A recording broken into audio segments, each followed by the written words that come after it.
আমাৰ মোৰ শ্ৰদ্ধাৰ মাননীয় সমৰ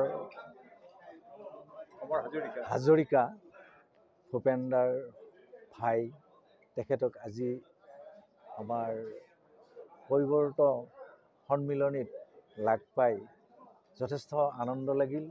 লগতে আজি চিন্তন বৈঠকত তেওঁৰ বহুমূলীয়া আমি ভাষণ এই জাতিটোৰ সন্দৰ্ভত পাইছোঁ, মহা আনন্দ লাগিছে। আৰু লগতে তেওঁক মই আজি নিজৰ বুলি ভাৱ কৰি দেখা পাই যিখিনি ভাল লাগিল, তেওঁৰ মুখৰ পৰা দুআষাৰ মানে শুনিম বুলি আশা কৰিছোঁ। নমস্কাৰ। নমস্কাৰ। মই মোৰ পৰিচয়টো দিলে। দিয়ক। মই আজি চিন্তন বৈঠক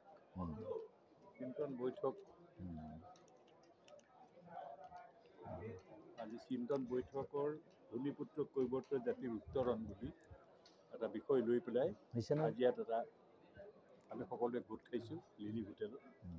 তাতে গতিকে আমাৰ উদ্যোক্তা কৈৱৰ্ত সন্মিলনী অসম তেখেতসকলে উদ্যোগ লৈছে, কাৰণ আমাৰ কৈৱৰ্ত জাতিটোৰ বহু আমাৰ কৰণীয় আছে, আমি পাবলগীয়া আছে, আমি স্বীকৃতি পাবলগীয়া হয়তো আছে, বহুত কিবা কিবি আমাৰ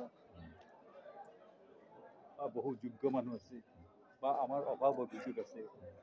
গাঁৱে ভূঞে শিক্ষা ব্যৱসায় বহু ক্ষেত্ৰত আমি পিছ পৰি আছোঁ।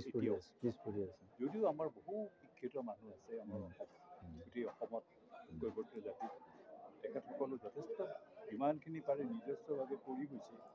কিন্তু আমাৰ সমূহীয়াভাৱে আমি যাতে এটা ছাতিৰ তলত সকলোখিনি গোট খাই, আমাৰ বিভিন্ন অনুষ্ঠান প্ৰতিষ্ঠানো আছে, আমাৰ কেইবাটাও হেৰি আছে, সংগঠন আছে, তেওঁলোকে এক হৈ পেলাই আমি যাতে আমাৰ কৈৱৰ্ত জাতিটোক আগবঢ়াই নিব পাৰোঁ, উত্তৰণ ঘটাব পাৰোঁ, তাৰে উত্তৰণ এটা ঘটাব পাৰোঁ, বহুত তেওঁলোকক আগবঢ়াই নিব পাৰোঁ যিকোনো ক্ষেত্ৰতে।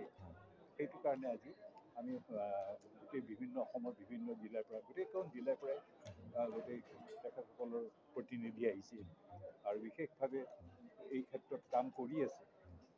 কৈৱৰ্ত জাতি বা অনুসূচিত জাতিৰ পক্ষে বহু অৰ্গেনাইজেশ্যন খুলি নিজে নিজৰ ঠাইত কৰি আছে, আৰু সেইবোৰে আজি গোটেইখিনি আহি ইয়াত গোট খাই আলোচনা এটা কৰা হৈছে। ভৱিষ্যত কি কাৰ্যকৰ্তা ল'ব পাৰি তাৰ বিষয়ে এটা আলোচনা হ'ল। তাতে আপোনাকো লগ পালোঁ, মোৰ ভাল লাগিল। গতিকে অসমৰ বিভিন্ন ঠাইৰ পৰা অহা প্ৰতিনিধিসকলক লগ পালোঁ। মই সকলোকে মোৰ আন্তৰিক শুভেচ্ছা জ্ঞাপন কৰিছোঁ আৰু ধন্যবাদ জনাইছোঁ, অভিনন্দন জনাইছোঁ। আমাৰ কৈৱৰ্ত জাতিৰ উত্তৰণ হওক বুলি আশাবাদী। কৃষ্ণ। আমিও এই চেগতে আপোনাক পাই নথৈ আনন্দিত হৈছোঁ। কৈৱৰ্তৰ জাতিটো উত্তৰণৰ ক্ষেত্ৰত গোটেইবিলাকে মিলি আপোনাক পাই, আপোনাৰ লগতে আমি বিভিন্ন পৰামৰ্শখিনি পাই আমাৰ এই কৈৱৰ্ত জাতিটো উত্তৰণৰ ক্ষেত্ৰত এটা আশাবাদী অনুভৱ হৈছে।